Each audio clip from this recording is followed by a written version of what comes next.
if you say West Africa, people have some ideas of, costumes or fabrics or music, dance styles, etc., of what West Africa looks like. Right. But East Africa is still fairly hidden as far as film goes. Not news, but as far as film goes.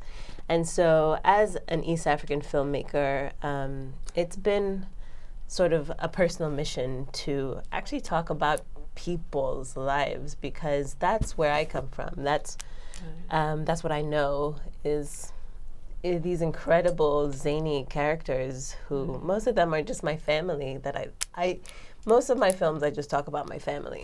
Well, why not? Why not? We don't know about them, so at least we get a little bit of an enormous family that is ridden with all sorts of stories and intrigue and chaos and everything else. Everything. So yeah. Excellent. Tell me about your recent projects. So recently, this has been a really busy year for us, which is great.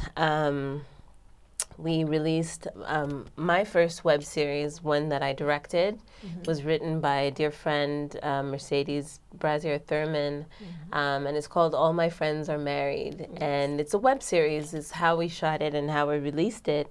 And it's a sweet, funny, quirky little show about a woman in her 30s, a single black woman in her 30s, who is grappling with the idea of dating and finding love in New York City as a woman of faith. She's Christian, and sort of the challenges that brings up for her, but also the very creative and imaginative ways that she deals with that, with the fact that all of her friends are getting married, and what that poses for her, what feelings that brings up for her. And I worked with an also dear friend, Andrea Coleman, who was the lead actress, who I just thought did a fantastic job, and we had like a little ensemble cast around her.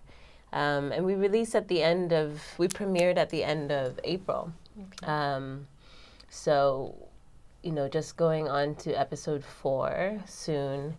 And it's a really fun series. It's a really fun series. It's been put out by the Black TV and Film Collective, which actually is a collective that formed mostly around All My Friends Are Married, because there's a number of us who work as independent film artists in New York City, and we rely on each other to get anything done, because film is expensive and it's hard, and it requires a lot of collaboration.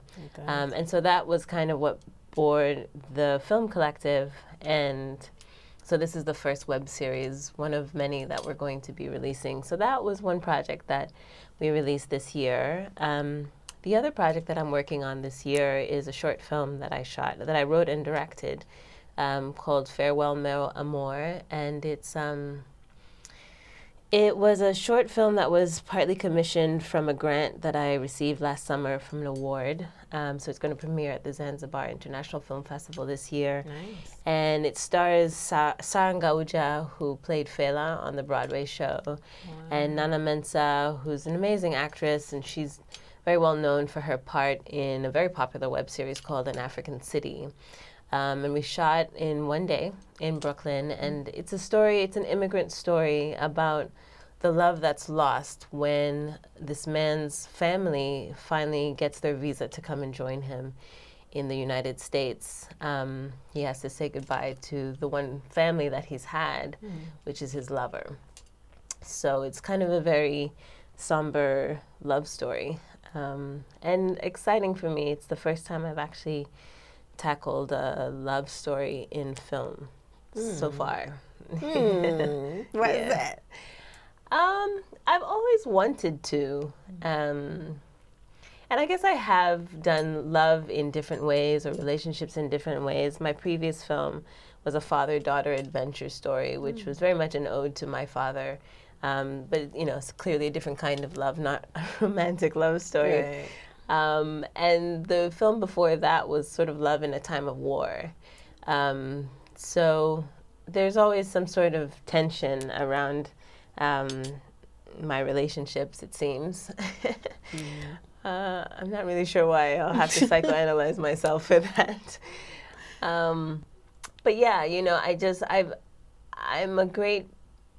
believe in love, and I was fortunate to grow up in a family where that was very much on display. Between my father and mother, they were very loving towards each other and loving towards us, and were able to put out or hold up an example of what a loving relationship could look like. And so as a young woman, I grew up knowing that that was possible, and unfortunately, that's not true for all women. True. For all men either, but certainly for all women, and certainly for Black women. True. The idea of Black men and women being in love and fighting for each other, fighting to stay with each other, is not something that you see in real life that often, and certainly even less in film. And so that's important to me to show that, even if it is a couple that's kind of falling apart. How do you find work as a producer, director, producer, whichever one you want to answer? How do I secure work? Yeah. Oh, wow.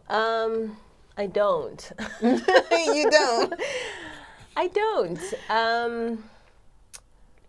I mean, other than all my friends are married, it's not been often that someone's sought me out for work. I've had to create my own work.